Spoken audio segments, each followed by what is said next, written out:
that the sun shines down its power to all the world and makes the wind blow strong as it will. So lovely earth can stay lovely still. Hello, ladies and gentlemen. This is Energy Week with George Harvey, me, and the famous Tom Fennell. Hello, hello. Hello, hello, who has brought electricity to innumerable people in coal mines and places that are underwater. Tom is an engineer. And anyway, every day I go on the internet and I find whatever news I can get and put it at my blog, which is geoharvey.com, geoharvey.com. And if you go on there, you'll see that there's calendars, a calendar which is going to be, for today's broadcast, it's going to be January 2007, although the news that we have here starts on December 22nd because we didn't do a show last week. Right. So we have 2 weeks worth of news, and that means that there's a lot of stuff that's been cut out, good stuff, and we're just kind of skimming the top, but it's going to be 1 or 2 items a day for the last 2 weeks. And so we'll start. Which I don't have a record. We will. All I got is the week in review. Okay. The year in review. We will also this week do a year in review, 2016 in review, which will probably be on Channel 8 if you're picking up the broadcasts in Brattleboro, or the Brattleboro area, I should say, because BCTV is distributed among about six Yeah, it gets out different there. communities. Gets out there. Guilford, I think. Townsend, I think. Places in between. Places in between, yeah. So we'll start on December 22nd. You can go to the blog, geoharvey.com, and click back to December and then click on the 22nd if you want to start, if you want to see this. And I'll try to keep track of which items are on which day, so you can click on the date if you want to do that. Thursday, December 22nd, from your renewable news, we have this. New wind energy is now being contracted for prices as low as 6.45 cents per kilowatt hour in Ontario. That's Canadian cents, so it's actually about 4.85 cents in U.S. money. Well, Canada's not exploiting their wind like the U.S. is. Well, so it some doesn't places have an infrastructure. Some places they're starting to do it. Oh, they're getting it. They're getting into there, it. yeah. This is the beginning. Right, well below the average cost of electricity in the province, which is 11.14 cents. So wind is 6.45 cents, and regular electricity is 11.14. As of What's the Canadian dollar? About 75. 75 cents. Yep. As of May 1st, 2016, forecasters expect costs for wind power to continue declining. At the same time, costs for other forms of newer refurbished generation. What is refurbished generation? I guess it's coal being converted to natural gas. And stuff Using the ashes over again. Ah, there you go. They are increasing. Well, it's no wonder you use those ashes over again. It's expensive to burn them. Okay, that was from December 22nd. And now our next 2 items are on December 23rd. This is from Green Tech Media. 8-Minute Energy Renewables claims to have the first operating solar PV installation to beat fossil fuel prices in California. There's been a lot of others, not in California. The 155 megawatt, there you go, megawatt Springbok 2, you know, that sounds like it's South African. It does, yeah. That's exactly what I was thinking. Solar farm in Kern County will provide electricity to the Los Angeles Department of Water and Power at $35 to $38 per megawatt hour, adjusted for inflation over the PPA term. That's $35 to $38 compared to the previous story we just did, which was $48.5 for wind in Ontario. Okay. And this is solar. Yeah. Things are changing. So, our next item has a photograph. And I've got that up. Nice little photograph of a road. This comes from The Guardian. And Oh, it's a glass road. It's a glass road. France has opened what it claims to be the world's first solar panel road in a Normandy village. Is Normandy part of France, really, or is it like Cornwall, which is people say it's part of England, but it really I isn't. think you're close to the truth there, yeah. A 1 kilometer, which is 0.6 miles, route in the small village of Tourev Perche. When I pronounce French, it's always wrong. I can do German, I can do Welsh, I can do some other language, Hawaiian to a certain extent, but not French. Not French, huh? I'm sorry. Yeah, I don't know. I'm a barbarian. Anybody who can't speak French is a barbarian. I'm a barbarian. I admit it. I like being a barbarian. I like not speaking French. Covered with 2,800 square meters of electricity generating panels. It cost 5 million euros, which is about $5.27 million, to construct, and will be used by about 2,000 motorists a day during a 2-year test period. I'm looking at that picture. That's very interesting. I mean, Isn't that fun? This could be a portent of things to come. Well, they've been doing stuff like this in Massachusetts, where they've been putting solar panels alongside superhighways.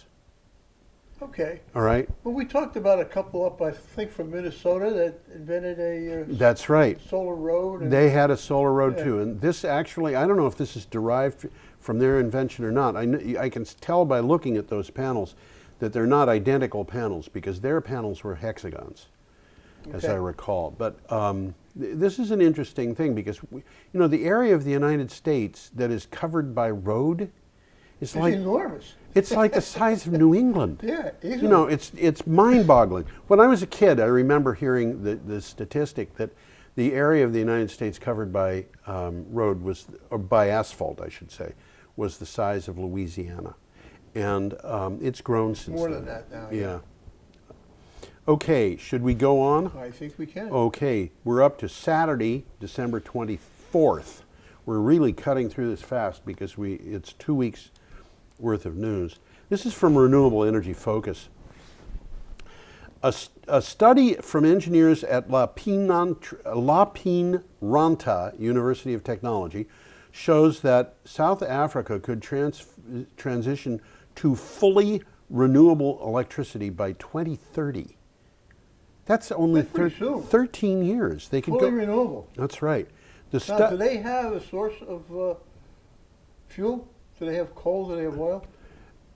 They've got problems, is what they've got. Okay. They do. I mean, they're talking about building nuclear reactors there. We've talked about that. Because everybody else is dismantling theirs. Yes, and they basically said, well, we're not going to do this in the next few years. I think the last time I saw them talking about it, but nevertheless, they've got problems with electricity because like all of sub-Saharan Africa, there are areas that have no electricity. Yeah. And South They're Africa trying to is bring some of these places up to the 21st century. Yeah. By skipping the 20th century entirely. Yes, that's what they're doing. A study by LUT and VTT Technical Research Center of Finland Limited also shows a 100% renewable system is the least costly option and would need little energy storage. Say that one again? Okay, it is the least costly option and it would need little It would energy need- storage. So they get that much diversity in generation. That's right. And if you think about it, well, think, just for a minute, we've got tidal energy, wave energy, which is not the same. We've got stream energy. We've got dams. Geothermal, probably. Geothermal, absolutely. We've got dams that are there but not hooked up to produce power. And there's Even like flood control dams. Yeah, flood control dams. You've got solar, and there's a lot of solar energy in South Africa. You've got wind. They've got a lot of wind in South Africa. They could generate a lot out of wind. They have a lot of cattle in South Africa. And where you've got cattle or pigs or chickens or whatever, Got biomass. you got biomass. And basically you can go down the list and they've got everything they need. It's just a matter of implementing it. Okay, our next item, government projections. This is from Clean Technica. Government projections imply that India may see no new thermal power plants installed after 2022. 5 years from now, no new thermal plants. Now that's significant. That is. India has coal. They have coal, and they've got gas, and they've got, lots of things they can do with thermal, and these people are saying, we don't need it. But they're making rapid strides with photovoltaic. They sure are. Between 2022 and 2027, the Power Ministry plans to add 12,000 megawatts. 12,000 megawatts is a fair amount of power for 5 years. 12 gigawatts. 12 gigawatts in 5 years of That is a large, lot. large hydro capacity. That's just hydro. Wow. 4,800 megawatts of nuclear. We'll see that if we Another see it. 5 megawatts, 5 gigawatts. If we see it. Around 100,000 megawatts of renewable energy capacity.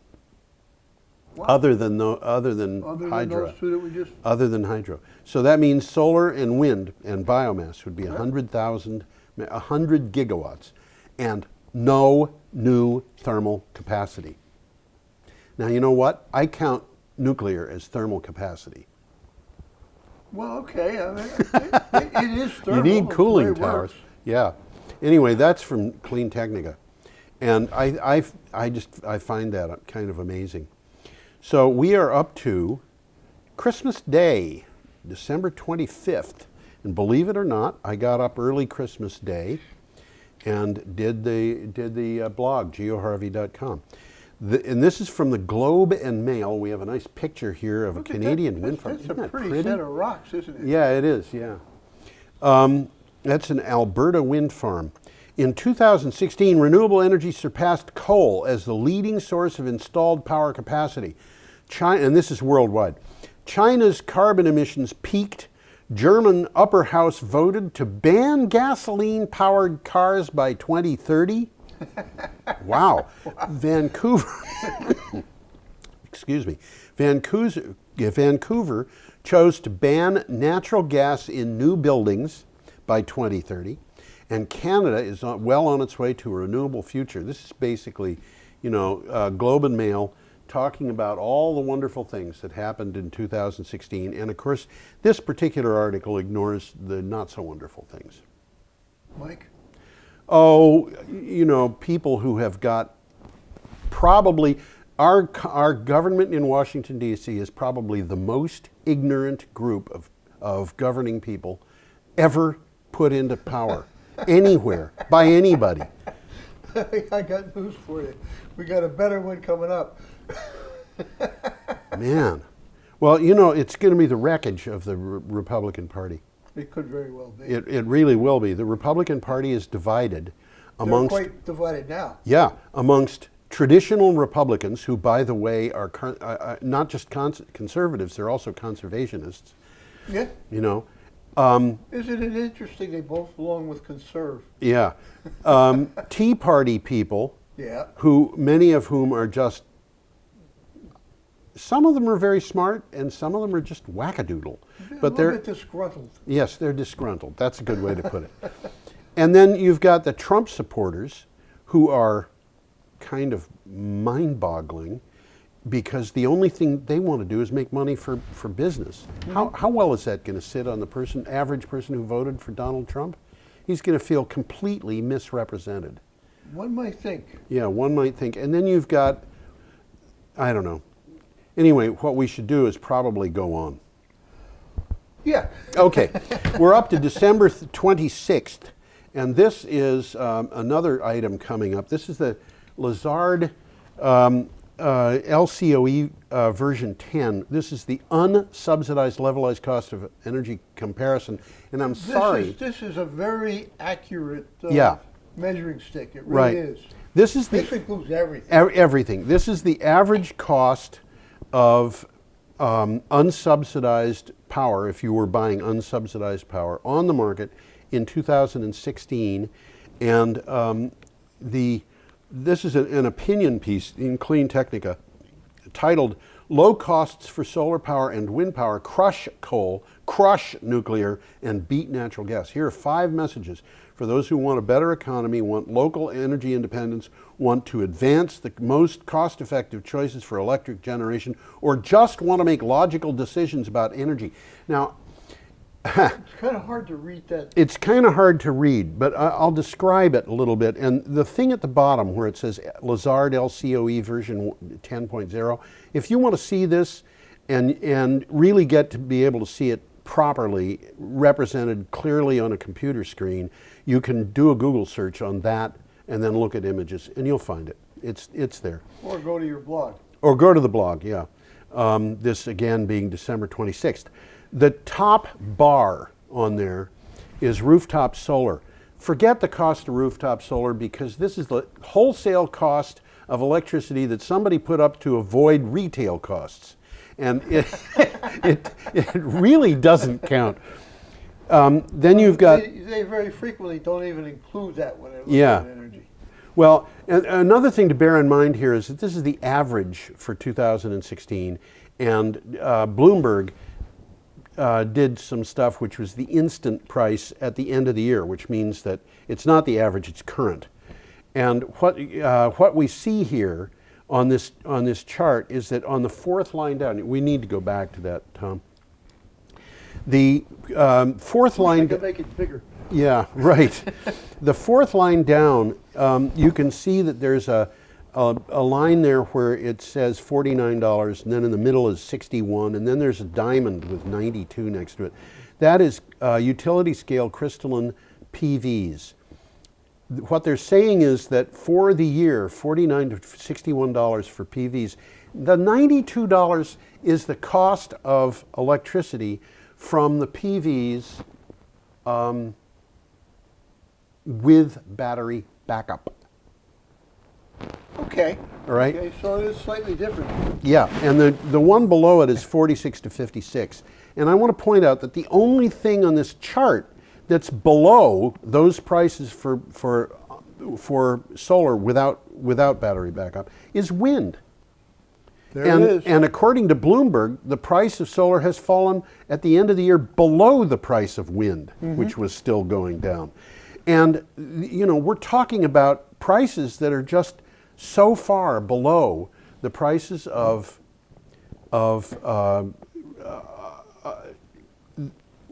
coal, nuclear, you name it. Well, what we're seeing here is one, technological progress. Right. And another thing is the infrastructures are forming to support this, which is also bringing costs down. That's right. Now, I'm going to return to this chart in a few items, but now we're up to December 27th and Radio Canada International. And here is a nice little picture.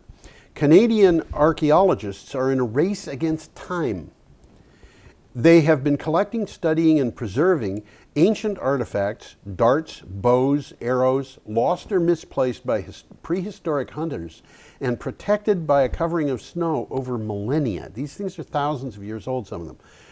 Climate change is melting the snow, and now it's exposing them to decay. Wow. It's And also melting the permafrost. Yeah, and what they're doing is they're flying all over the Northwest Territories, looking at patches of snow like this to see if there's anything sticking out of it that they want to collect. Yeah. This is a problem. I mean, it shows you, this is the first time in thousands of years that these things have been exposed. So what you're looking at in this picture here is maybe the first time this land has seen sunlight That's right. in a millennium. That's right. Wow. Or maybe much longer. Yeah. Okay, same day, December 27th, Bismarck Tribune. To remain competitive in a changing power market, North Dakota's largest power plant is making operational changes so production can ramp up and down quicker. Now this will tell you something about coal and nuclear, by the way. Now, all generation resources need to be supplemental to wind, according to the owners of this coal burning plant. That's interesting. Yeah. Great River Energy is adapting operations at the Coal Creek Station to run at either 1,046 megawatts or 300 megawatts. You can't go from one to the other very quickly. They can run at 1,046 or they can run at 300. Yeah. They don't really Nothing have in a choice to run in between. It's like I've been saying for years. Baseload power is inflexible. You can't do anything with it except run it or not.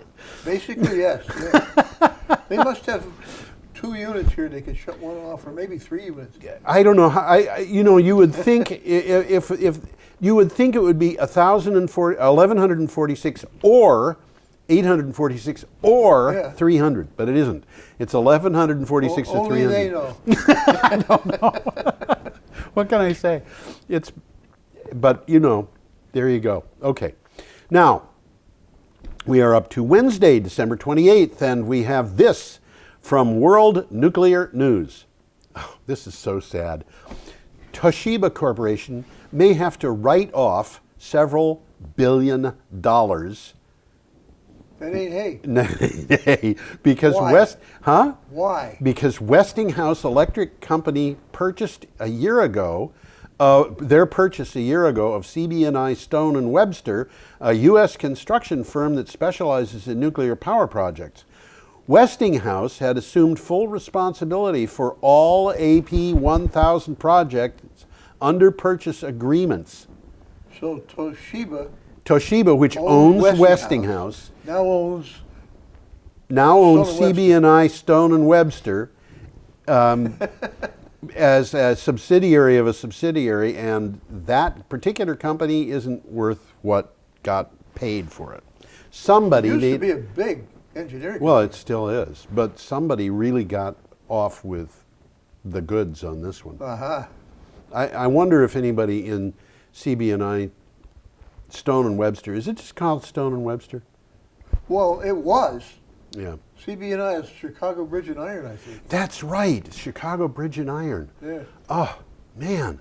They're the people who made that nuclear reactor in Holland, I think, that had a cracked shroud.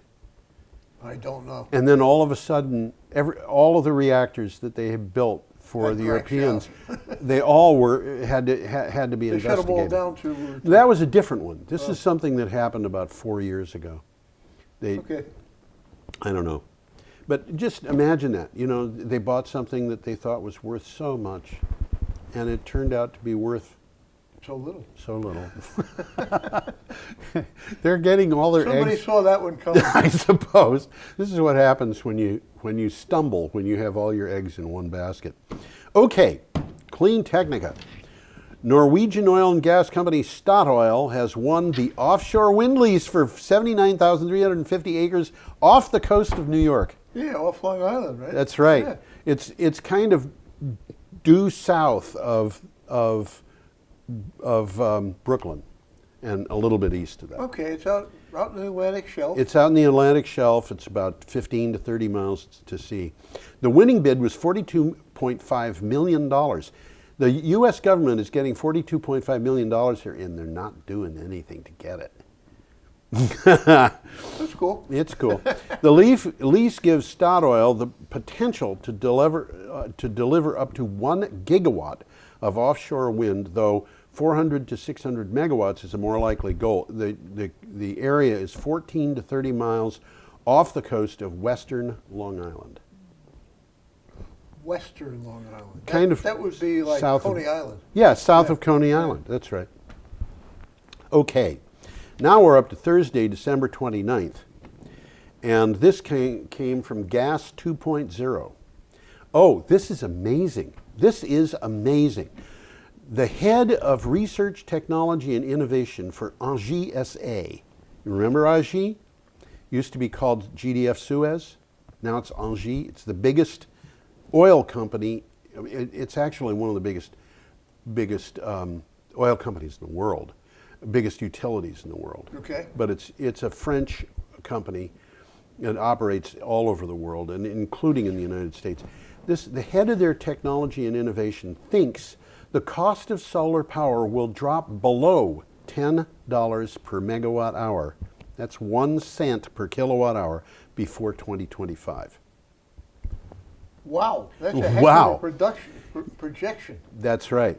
In the world's sunniest places. This is not everywhere, but in the world's sunniest. An Engie study of an area of France showed it could run entirely on renewable energy, and it would cost about 20% less than they paid now. The times they are changing. And you know, I didn't put this in here, but because it's a whole nother ball of wax, and they didn't go into it. But he said he thought that the price of oil could go to $10 a barrel. That'd put a lot of people out of business. Boy, would it ever put people out of business. You would not want to be in the oil $10 industry. a barrel. I think it was $5 a barrel when I was in Saudi Arabia. And then all you had to do was stick a straw into the sand and you could suck oil out. I know. But you know, it's kind of a weird. When I was in college, we saw this coming, this business of peak oil. I remember sitting around 1967 talking about peak oil. Well, you guys must have been progressive. We were. and you know, I don't know if I ever told you this, but I actually predicted the gas shortage of 1973.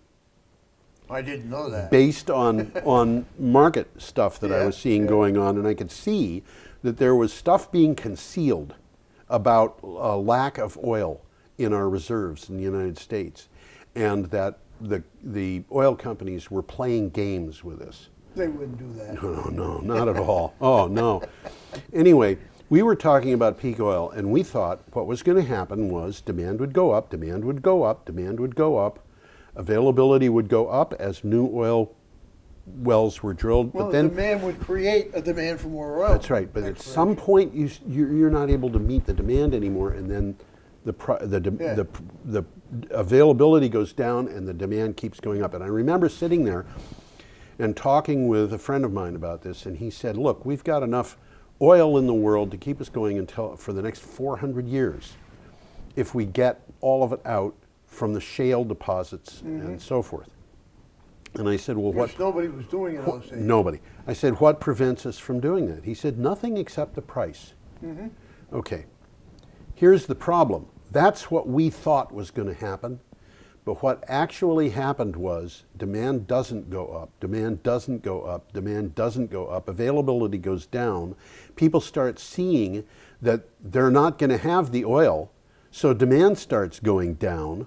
We've uncoupled growth in the gross domestic product from the availability and use of fossil fuels, and all of a sudden, people start to understand that you can do the same thing with electricity that you used to do with oil, cheaper. Amazing. Amazing. Yeah. One thing that you go to the bank and you say, I want to borrow $100 million for this project. And the project is going to take a resource and turn it into electricity. And the bank is going to want to say, what's the cost of the fuel going to be in 20 years? Yep. And if it's a 20-year loan.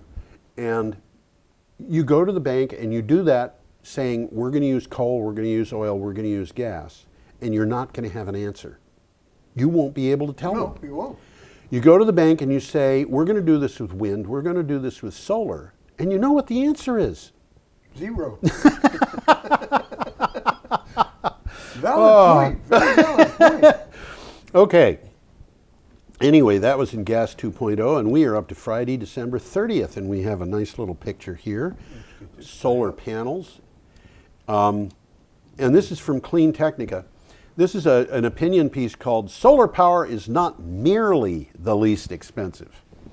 We've seen a lot of commentary on the fact that utility-scale solar power has become the least expensive source of electricity in many places. There is more than that to be found in the LCOE analysis, however, and it implies that solar and wind power have greater value than the data shows. Now I'm going to switch back. This is another example of what you just said. Yeah, I have just switched back we've to gotta the get this guy picture, back, so huh? we want to go back to that chart. And this is where you look at that fourth line and the fifth line, and you see that diamond on the fourth, the diamond on the right side of that line, which is kind of at the middle of the left to right. That diamond is solar plus storage. Right. So it's not competing against things that happen only in the afternoon. This could be 24 hours a day. Yeah. And what's it compete with? Well, look at the third line up from the bottom is nuclear in the range of $97 to $136 per megawatt hour. And solar plus storage is 92. It's cheaper. So what do? Well, guess what? The price of solar has gone down, and I think the price of storage is about to go down really, really fast. I would never bet against that. I think the same thing. I mean, there's people who are thinking right now and have made prototypes of storage devices that we haven't even heard of. Well, not only that, but in the news today, and we'll talk about this next Thursday, but in the news today there was a thing that said that Tesla had sent out an email saying that their gigafactory is now in production. Okay, so the price of batteries just got lower. And they're saying the price of batteries will decline significantly. I believe it. Their version 2. And this mega factory is huge. It's huge. It's going to be the biggest building on Earth. It's only 30% done, and they're already working there. Their version 2 battery costs per kilowatt hour of electricity that it holds about half of what the version 1 battery did. And they did that without even getting the gigafactory into production. Mm-hmm. Now they've got the gigafactory into production.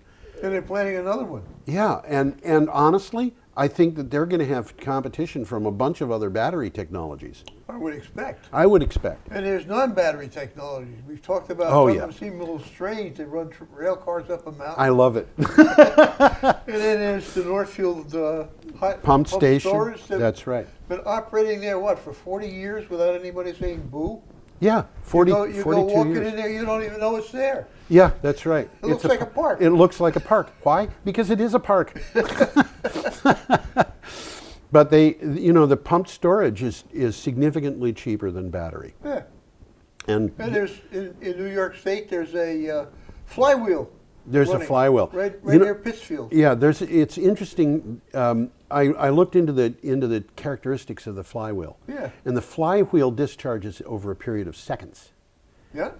It's a little bit. Really give you a ramp up. It can really give you a very fast ramp up, but it's only there for a few seconds, and it's only there to level out grid demand on a short term, the way a capacitor probably would. Yeah. That's another form of storage. Another form of storage. We've got, and the pumped storage, you take power that you don't need, like the stuff that came out of Vermont Yankee in the middle of the night when nobody was using power, and you use it to pump water to the top of the mountain.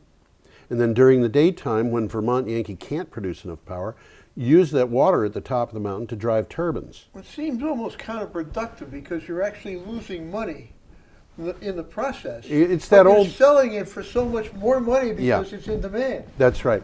And power, when the demand is really low, the price of power can go negative. Yeah. So when that happens, an organization paying you to take it. Yeah, an organization like Vermont Yankee, they can't turn it down. They've got to put it somewhere, and so they'll call you up and say, hey Tom, if I pay you a dollar a kilowatt hour to use power, you say, sure, I'll do that. Yeah. Absolutely. And then you do that when power prices are very, very low. So you could make money pumping that water up to the top of the mountain. Well, that's exactly what they're doing. And then when the price of power is high during the daytime, you can make money running it down to the bottom of the mountain. So you make money both ways. My God, how the money rolls in. Yeah, right. And most people don't realize this because they're paying a fixed price, which can happen because the power generation and sales are regulated. Yep. But anyway. So we have to go on, I guess. The solar power is not merely the least expensive. I wrote it. Okay. That was in Clean Technica. Clean Technica? Oh, was it really? Yeah. Oh, you're good. Good for you. And they made it into a sticky post. It was at the top of their listings for over a day. Good. That article had like 75 comments. So people are reading it. People are reading it, right? And I actually got an email from the guy who's the editor of Clean Technica saying, "Good job." So I'm writing for Clean Technica and getting paid nothing, but that's what happens. I'm still obviously writing for Green Energy Times. Okay, our next item is from the BBC, still December 30th, and this goes back to Toshiba losing a little money. Toshiba shares have fallen for 3 straight days of heavy losses. The company has now had more than 40% of its value wiped out since the 26th of December. This is in 3 days. The 40% of the value of the market value of Toshiba disappeared. It comes after the firm's chairman apologized and warned that the U.S. nuclear business, which brings in about a third of its revenue, may be worth less than previously thought. So we did talk about that before.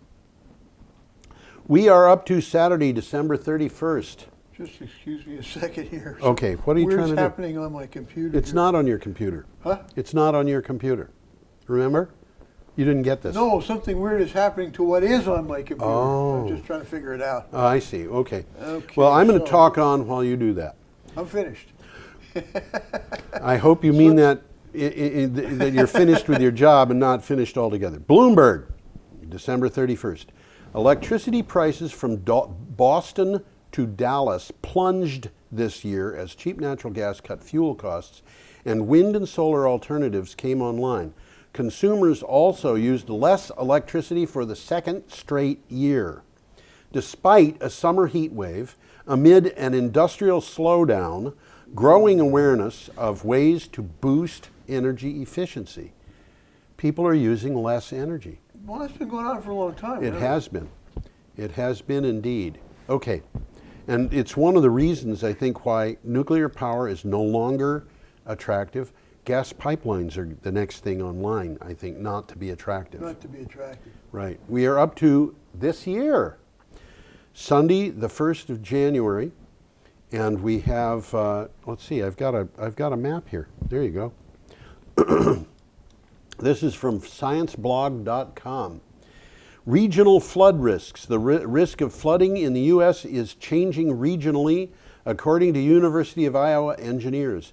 They determined that the threat of flooding is generally growing in the northern half of the United States and declining in the southern half as regional climates change. The American Southwest and West, meanwhile, are experiencing decreasing flood risk. Now, which basically means drought, doesn't it? Yeah, we've got a drought in the West. We've got a drought in the South. The drought in the South is horrible. In places like Alabama, Georgia, Tennessee, Mississippi. The north central U.S. looks like they're in big doo-doo. Well, it looks that way. What we're seeing here is that the red is an increased likelihood of flooding. Increase, yeah. And the blue is a decrease. And I want you to notice that in the Northeast, there's what they call a non-significant increase in risk for most of the Northeast. In southern Vermont, southern New Hampshire, and eastern 2/3 of Massachusetts, you have a somewhat more significant increase as you do in northern Maine. It's a gradation there, isn't it? It is. The darker the color, the more intense. Right, and so we're expecting a somewhat more intense set of flooding. This is current. There's also another study that came up with a similar map that was long-term, and the other study was done using some very novel techniques. I believe it was the other study, one of these two, where they were actually looking into the amount of water that was being held by the soil and the amount of water that it would take to overwhelm that. But we're talking about significant increases in flooding in Vermont, New Hampshire, and Massachusetts and Maine. Okay, go on. Might as well, can't dance. Okay. This is from January the 2nd of, the 2nd of January, Monday. And that particular picture is of no great consequence aside from the fact that it's kind of pretty. It's from India Climate Dialogue. India will generate as much as 56.5% of its electricity from non-fossil fuel sources by 2027. The government has estimated in a draft energy plan. This is the government. Besides coal-fired plants that are already being built, the country does not need to build new ones, it said. This puts India far ahead of its Paris commitment of 40% by 2030. They're saying their commitment is 40% by 2030, but they expect to deliver 56%, 56.5% by 2027. That picture there intrigues me. I've been told that's mustard. Really? It looks like mustard. Does the mustard family. Yeah, does the ground under that taste like a hot dog? I don't know. I haven't been to Northern India. Do you know, I have a friend who goes in for volunteer and weed. I'm serious. She identifies weeds before she pulls them. Okay. Most of the time, almost all the time. And if she finds a use for the weed, she uses it. And some of the stuff that we've got growing up, garlic mustard, invasive species. Japanese knotweed, invasive species. If you get them at the right time of year, you can make wonderful stuff out of them. So I've eaten knotweed. Have you? I have too. Yeah, the young sprouts coming up. Young sprouts. The only thing is, a lot of places where the knotweed grows are right next to roads. Probably don't want to get them there. Stuff from the highway. Yeah. Okay, we are up to Tuesday, the 3rd of January. And, okay, gang, let's see what's happened here. We got a picture coming up? Got a picture coming up. There he is. The field of attribution science. This is from PBS NewsHour. The field of attribution science has made immense progress in the last 5 years. Researchers, and you know what? This particular picture is not for this, it's for the following one. Oh. That's okay. You can have it up. I don't mind. The field of attribution science has made immense progress in the last 5 years. Researchers can now tell people how climate change impacts them, not in 50 years or 100 years, but now. Scientific American interviewed Frederick Otto, Deputy Director of the Environmental Change Institute at the University of Oxford. Now, basically what they're saying is, they have got attribution to the point where they can look at something, and this is basically done statistically. They can look at something and they can say, okay, some percentage of this was caused by natural stuff. Some percentage of it was caused by climate change that is not natural. And this actually can be done, and fairly reliably. So, for example, if you look at Hurricane Sandy, you can say, okay, Hurricane Sandy, what's the chance of a hurricane? Pretty close to total. There's hurricanes, there's always been hurricanes in the North Atlantic. Okay? What's the chance of that hurricane being that powerful, causing that much damage, as opposed to just a normal hurricane? When you look at that, you can say that hurricane did 60% more damage, for example, just to pick a number out of the air, than it might have been expected to otherwise, so we can say that 60% of the damage is from climate change. I'm simplifying this, but it will kind of serve to show how that works. So what you're saying is that climate change is contributing to the intensity of hurricanes? Yeah, and tornadoes and rainfall. We had a terrible rainfall just across the river in Allstead about 15 years ago. I'd never seen a rainfall like that. This is a rainfall that was so bad. There was a field of corn growing next to the river, and I drove by and I could see the field of corn. After the rainfall, here's a cornfield. The corn is gone. The soil is gone. Wow. It's just rocks. That's what happened. The field got scoured. The field was scoured. Wow. There was a young man and his wife who lived in a house that was kind of adjacent to the river. But the house was high compared to the river. It was very high. And the fire department, police came by and said, you've got to evacuate. And he said, why would I evacuate? That river's not going to flood to the point where we're, I've been on this, I've lived in this house my whole life, And They came by several times, and finally they didn't come by anymore. And what happened was the bank of the river was undercut by the flood, and the result of that was a landslide that went from the river all the way to the top of the hill. Wow. The house, the That's guy, gone. and his wife all disappeared. Wow. And, you know, he wasn't in a 500-year flood zone. There was no way that that thing was good, a 500-year flood would hit him. But he was in a house that got destroyed by what might have been a 500-year flood. I don't know. Yeah. Wow. Okay, now we're up to this picture of a Well, toad. what we used to call 500-year floods are going to come more frequently now. Yeah, like every third year. It's crazy.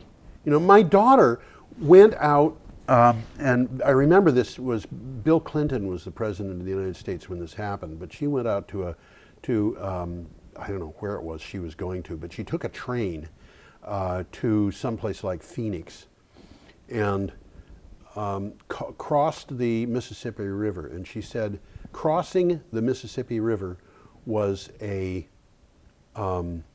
experience that took over an hour on a train. No kidding. And the reason was because the river was about 60 miles wide. Wow.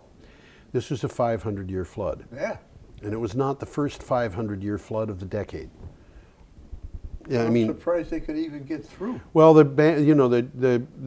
flood had got up to, the flood was bad, but the railroad tracks were on elevated roadbed, and you know, they were able to go through. They just didn't want to go very fast, you know. So anyway, okay, from Clean Technica.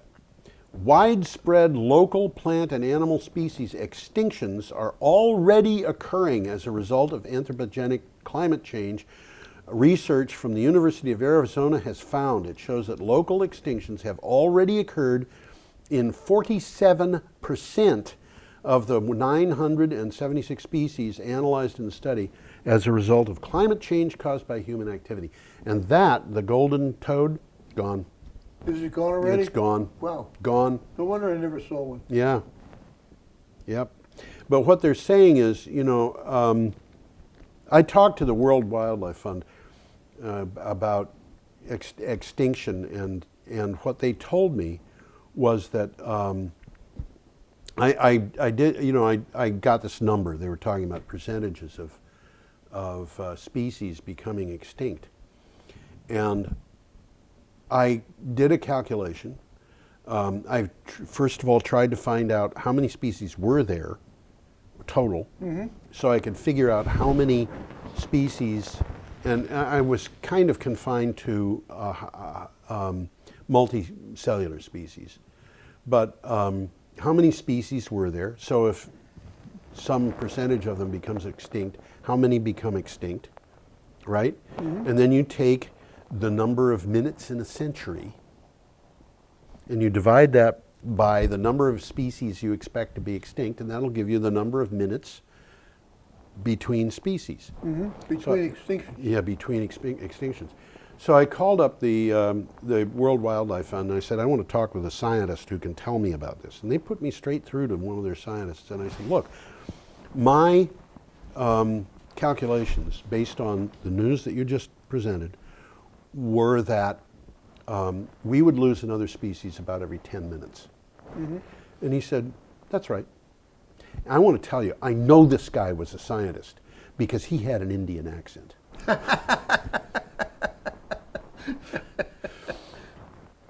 I have a lot of respect for educated Indians, and I have a lot of respect for all Indians. I have respect for uneducated Indians, and I suspect that even they might have. When I worked in Saudi Arabia, my whole crew was Indian. They were Was great it? guys. You know, the best crew I ever worked with was Puerto Rican. Oh yeah? Yeah, it was amazing. They were so good. Yeah. They were so good. It was incredible. Anyway, he said, yeah, that's right. And I said, what are we talking about here? What are we talking about? And he said, where do you live? And I said, Vermont. And he said, one word, moose. Yeah, there you go. And I said, moose? And he said, they aren't going to be killed by the heat, although they don't like heat much. What they will be killed by is ticks. Yeah. And It's happening. It's happening. When I talked to the people at the Fish and Game, the head of Fish and Game, and I said, "What's happening to moose?" And he said, "Well, they are being killed by ticks." He said they have found moose with as many as 70,000 moose ticks on them, dead. Wow. And I talked to my brother, who's a tracker.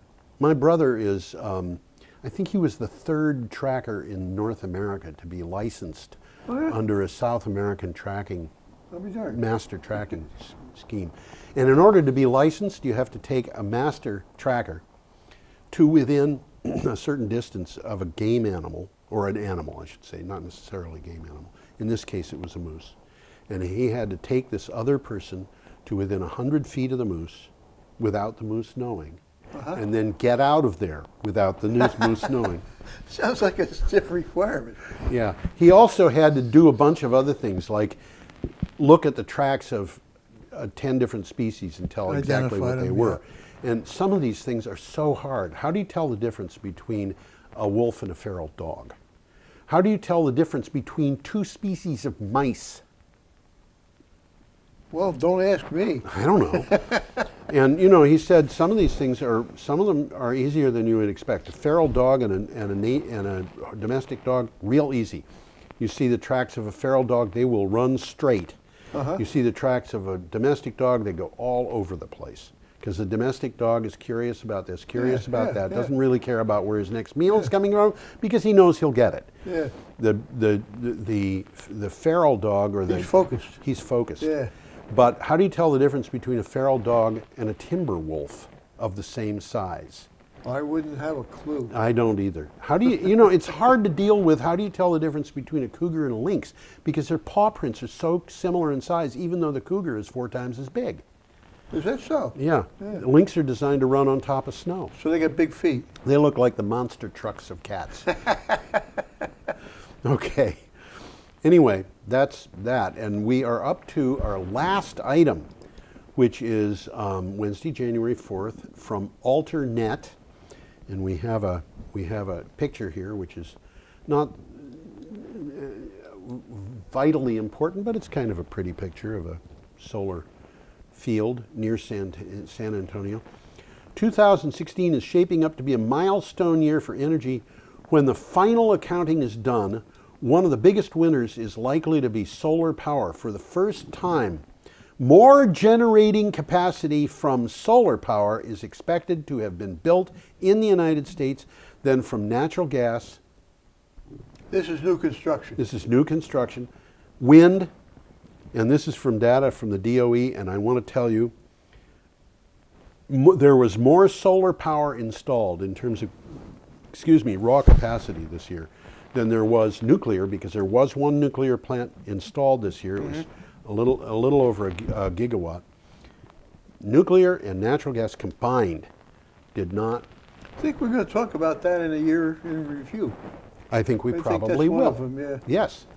So this is something to, and I think there was a chart there, as a matter of fact. So if you want to see this, you can go to the year. Stay tuned. Stay tuned. Yeah, go to channel 8. Look at the settings there and see about the Energy Week year in review, because I believe that'll be on channel 8 as a separate show. As a separate show, should be. So there you have it. We still actually have a few minutes left, Tom. You got anything to say? Well, nothing. That won't wait until the year in review. Aha. I'm prepared well, for that. I'm just thinking about the next 5 minutes.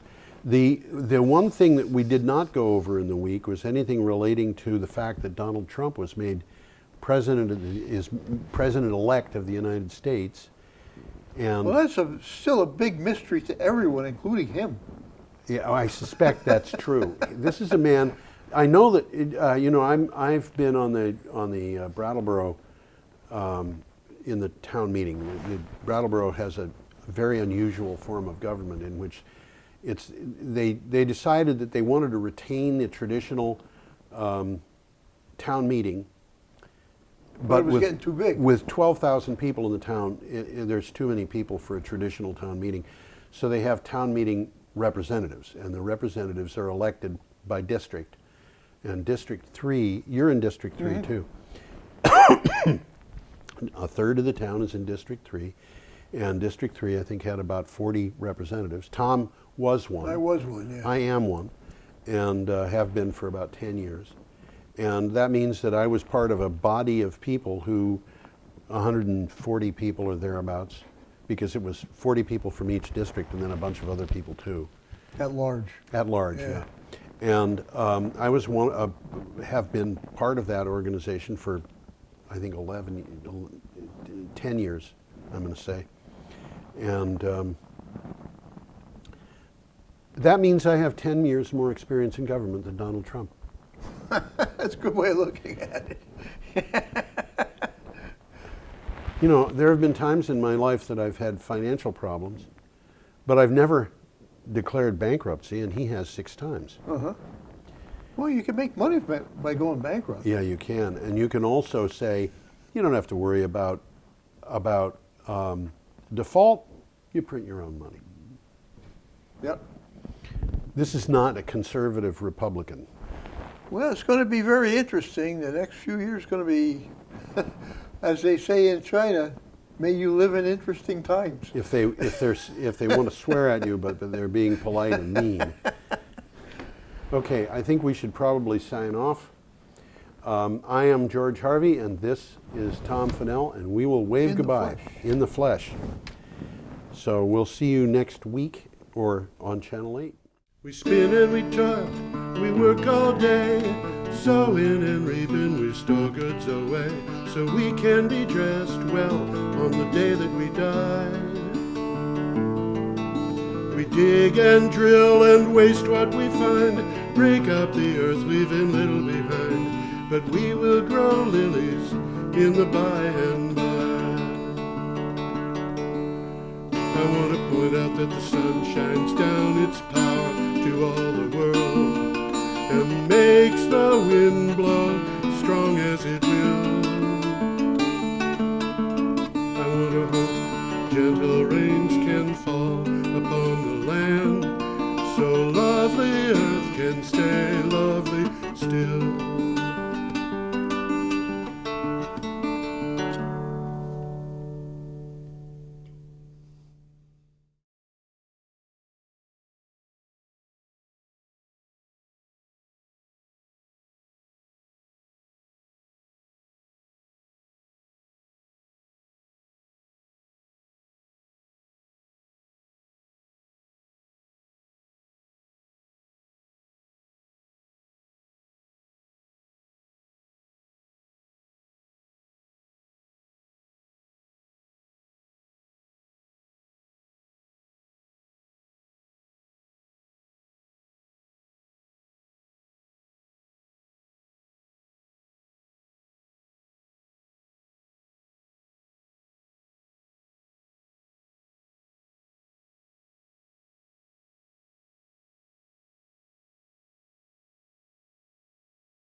Wind blow strong as it will.